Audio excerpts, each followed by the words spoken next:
Welcome to Lecture 7, 3PLs and Outsourcing. In today's lecture, we'll be looking at the global 3PL industry, discussing how to establish and manage 3PL relationships, as well as examining the challenges faced by 3PL customers. Outsourcing is the concept of getting external vendors to manage certain business activities while focusing on the company's core capabilities. For example, Apple controls the design and innovation part of their business, with new products being rolled out every year. However, their manufacturing and global distribution is outsourced to contract manufacturers and 3PLs globally. It used to be that only business activities such as manufacturing, warehousing, and logistics were outsourced. However, increasingly, areas such as information technology, accounting, and HR are also outsourced to specialized service providers. So what exactly is a 3PL? The term third-party logistics or 3PL service provider traditionally refers to an intermediary who accepts freight from a shipper and submits them to a carrier, hence the term third party. It is now a more generic term that refers to any external vendor that performs all or part of a company's business functions.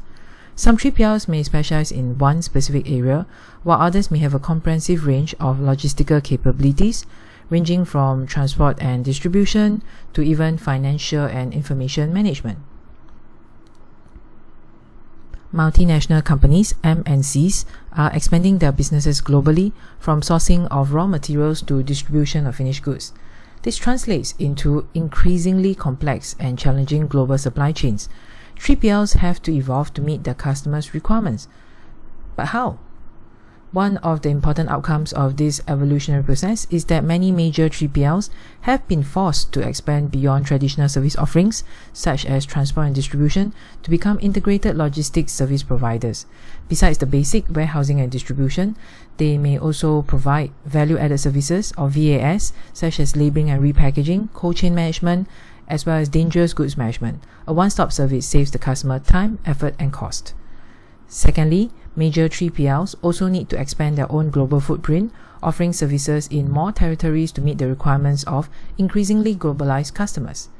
Outsourcing has become a way of life for shippers who rely heavily on 3PLs to help plan, execute, and manage their supply chains. The aggressive growth and expansion of the industry produced revenues of USD 869 billion in 2017. The growth is especially strong in the Asia-Pacific region and South American regions, while Europe is actually in decline, and these trends are in line with the direction in which the global economy is moving. For companies with little transportation and logistics expertise, it will be logical to outsource rather than build internal operations, as it allows them to leverage on the knowledge, skills, networks, and resources of experienced 3PLs.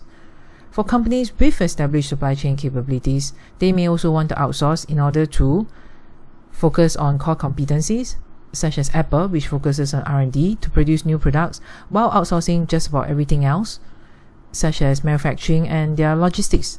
Some companies seek improvement opportunities. A 3PL with a very strong track record could speedily help their customer bring about improvements in customer service levels and efficiency and productivity. Since a company gains access to emerging technology, a 3PL has the economies of scale to invest in new technology, since they spread the cost of acquisition over a large base. A company can easily leverage on a 3PL to gain access rather than making that huge investment themselves.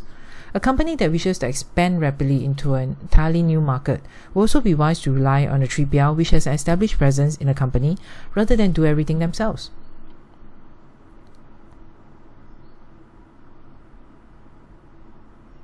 In some cases, the companies may not consider outsourcing at all.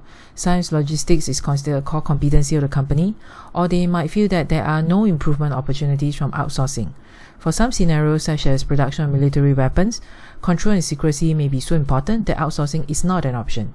And lastly, for some companies, outsourcing is just not part of their corporate philosophy. The most frequently outsourced activities tend to be tactical in nature, while the less frequently outsourced activities tend to be strategic, customer-facing, and IT-intensive. From this table, you can see that the top 5 most frequently outsourced activities are domestic transportation, warehousing, international transportation, freight forwarding, and customs brokerage. The less frequently outsourced activities include supply chain consultancy, IT services, fleet management, service parts logistics, 4PL services, and customer service. However, it must be noted that the adoption rate of outsourcing these activities are increasing. In fact, it has become increasingly important for 3PLs to provide a range of IT-based services to help create value for their shipper customers and hence differentiate themselves from the competitors.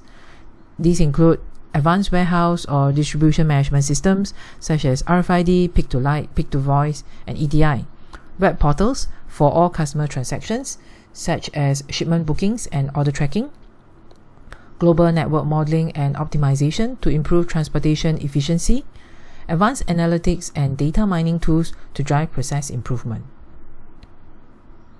Generally, 3PL customers are satisfied with their outsourcing results, with at least 91% believing that the relationships they have with their 3PLs are successfully.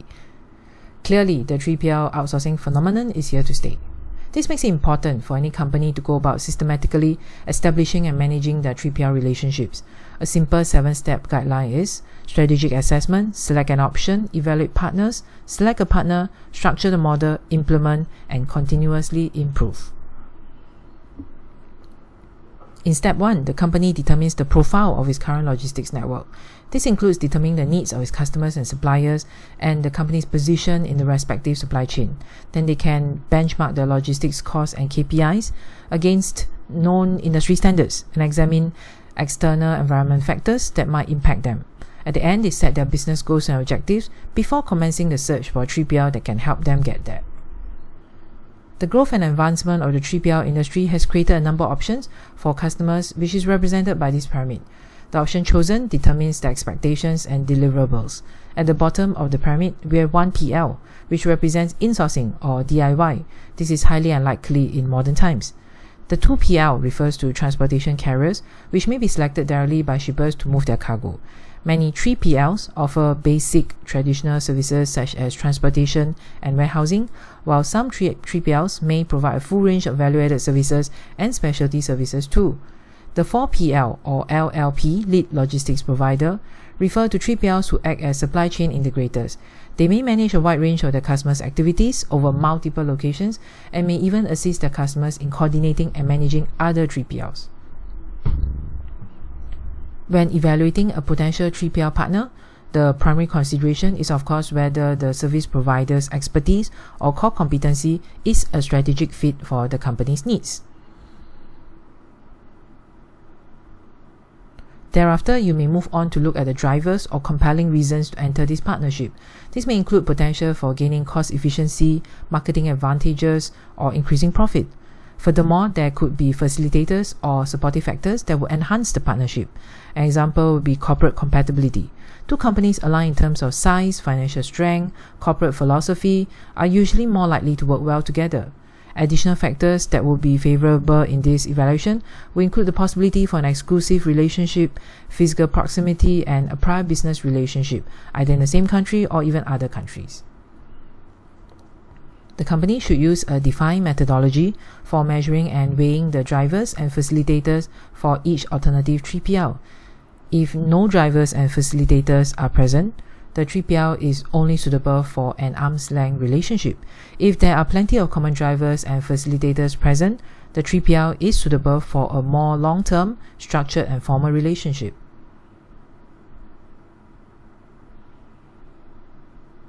The selection of a 3PL should be made only after close consideration of the credentials of all the top candidates. In fact, it is important to achieve a consensus and buy-in on the final decision amongst all the key stakeholders involved. The structure of a 3PL relationship refers to the key activities, processes, and priorities defined in the relationship. Joint planning is required to establish the scope of activities to be outsourced and the KPIs expected of the 3PL. There must be joint operating controls set up such that the company retains influence over the processes to be executed by 3PL. A strong communication system ensures that service priorities are met in a timely manner. Lastly, there will also usually be some form of risk or reward sharing mechanism. Depending on how the business contract is written, a 3PL will take on some liability for the goods they handle, but they will also be rewarded through performance incentives or profit sharing schemes for good performance. Depending on the complexity, the overall implementation process may be relatively short or it may be extended over a longer period of time. A localized implementation in one small country may be quite short, while an implementation involving multiple locations in one country or many different countries may stretch out over several years. To ensure continued success of the relationship, both parties need to commit to continuous improvements through sharing of information and close collaboration. Tools such as value stream mapping, business process re-engineering, benchmarking, Lean Six Sigma are often used to achieve this purpose. So when companies choose to use 3PLs, what sort of challenges might they face? First and foremost, very often expectations are not met. The 3PL may fail to demonstrate the level of expertise and capabilities which were promised. As a result, service level commitments and cost reductions are not realized. Typically, during the implementation, these troubles will surface and lead to a very unsatisfactory transition. Sometimes, as the company grows, they will require their 3PL to provide IT capability to facilitate their business processes. If there is insufficient IT capability, the continued use of manual processes for a growing volume of transactions will often be error-prone with low productivity and efficiency. In order for a company to have visibility of their outsourced activities, there needs to be some integration between their systems and the 3PL systems. However, IT integration comes at a cost. The higher the degree of integration, the greater the setup and recurring maintenance costs. In addition, integration may also lead to security being compromised. As a result, the company needs to strike a balance between the need for visibility versus cost and IT security. As a company's supply chain becomes more global, the potential for physical security risks multiplies. Potential threats include theft, damage, and product tampering as a result of criminal activity, civil unrest, or even terrorism. There are many options for 3PLs to enhance their supply chain security to meet customer needs. Simple options may include providing security personnel and installing CCTVs. Route planning for land and sea transportation are also important, with 3PLs sometimes avoiding high-risk shipping lanes passing through like the Gulf of Aden, which are known to have frequent pirate attacks. It is also the norm for 3PLs to adopt global standards, such as the Transport Asset Protection Association Standards, or TAPA, which contains security standards and best practices for facilities and road carriers. Customers must work with their 3PLs to develop reasonable expectations and requirements that are achievable and still allow opportunity for service provider profitability. Such KPIs are established prior to implementation. For a KPI to be an effective platform to gauge performance, it needs to be smart, specific, measurable, achievable, realistic, and timely.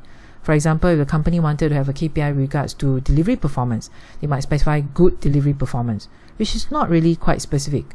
So they might want to change it to on-time delivery, which is specific, measurable, and definitely achievable. But let's say the company changes it to 100% on-time delivery. That will be a problem since it's not really very realistic. So they could change it to 98% on-time delivery.